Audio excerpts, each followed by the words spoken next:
مثال کے طور پر ایک عالم موجود ہے مجلس میں اور کوئی آدمی آتا ہے، اس سے سوال پوچھتا ہے. اب یہ عالم پوری اس کا سوال سننے کے بعد جواب سوچ رہا ہے اور مختلف دلائل اور مختلف چیزوں میں استنباط کر کے غور کر رہا ہے کہ اس کی حالت کے مطابق کیا جواب ہے، کیونکہ ہر انسان کا حال الگ ہوتا ہے اور شریعت کا جواب دینی اعتبار سے اس کے لیے الگ ہوتا ہے. اب وہ عالم سوچ رہا ہوتا ہے کہ اس کو کیا جواب دیا جائے.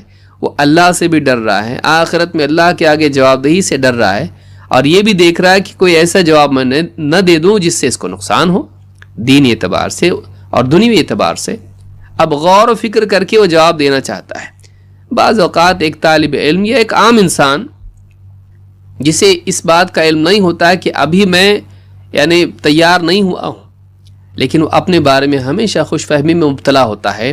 وہ یہ سمجھتا ہے شاید عالم کے پاس جواب نہیں ہے، اور اس کے ذہن میں کوئی حدیث ہوتی ہے اور وہ اس سے پہلے بیان کر دیتا ہے، یا کوئی آیت اس کے ذہن میں ہوتی ہے، اس عالم سے پہلے اس کو بیان کر دیتا ہے، یا عالم کو لقمہ دیتا ہے کہ آپ یہ جواب دیجئے، حالانکہ عالم اس سے 10 گنا زیادہ بات اس کے پاس ہوتی ہے اور وہ ساری حدیثوں پہ غور کر چکا ہوتا ہے. وہ جمع کر رہا ہوتا ہے کہ اس کے لیے کیا مناسب ہے. سیاسی مسائل آتے ہیں، بہت سارے معاملات ہوتے ہیں، عالم خاموش رہتا ہے کہ میں اگر کچھ جواب دے دوں فتنہ ہو سکتا ہے، میرا یہاں خاموش رہنا زیادہ مناسب ہے. لیکن کم علم انسان، بے صبرا انسان عالم سے پہلے جواب دے دیتا ہے. کیوں؟ یہ مناسب نہیں ہے. یہ جہالت کے مظاہر میں سے ہے کہ ایک انسان بے محل بات کرے، بلکہ یہ سوء ادب ہے، یہ بے ادبی ہے کہ مجلس کے اندر کوئی جانکار ہو اور ایک انسان اس سے پہلے بولے. اور اکثر اوقات جو طلب علم کے ابتدائی مرحلے میں طلبہ ہوتے ہیں ان میں یہ چیز بہت زیادہ ملتی ہے. خلق الانسان من عجل، اللہ نے کہا کہ انسان جلد باز ہی پیدا کیا گیا، گویا کہ جلد بازی سے وہ بنا ہوا ہو. انسان جلد باز پیدا کیا گیا ہے، بہت جلدی کرتا ہے، تو انسان کی جلد بازی اس کو نقصان دیتی ہے. اور حکمہ جو ہے حکمہ سے ہے، آگے ہم دیکھیں گے اس کو، کہ وہ اپنے آپ کو کنٹرول کرنا ایک بہت مشکل کام ہے. اور زندگی میں اکثر نقصان انسان کو جو ہوتا ہے، اکثر ندامت جو انسان کو ہوتی ہے، وہ سیلف کنٹرول نہیں ہونے کی وجہ سے ہوتی ہے. اور خاموشی بھی اپنی زبان کو کنٹرول کرنا، قابو میں رکھنا، اسی کے قبیل سے ہے. یہی تو چیز ہے.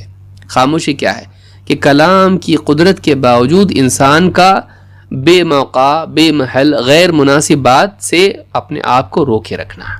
یہ بہت بڑی مشکل چیز ہے جو آج کے دور میں تو بہت مشکل ہو گئی ہے.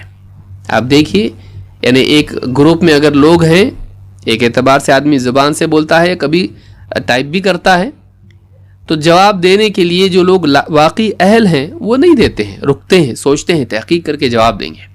لیکن ان سے پہلے گروپ میں کئی لوگ جوابات بھیجنا شروع کر دیتے ہیں. یہاں سے جا کے ویب سائٹ پہ سے حدیث کاپی کی، پیسٹ کر دیا، بس یہی جواب ہے.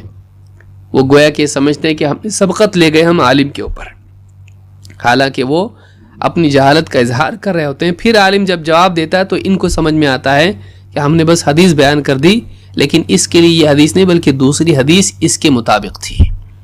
اللہ کے نبی صلی اللہ علیہ وسلم کے پاس ایک آدمی آیا، پوچھا میں روزے کی حالت میں اپنی بیوی سے اس کو بوسہ دے سکتا ہوں؟ آپ نے کہا ہاں.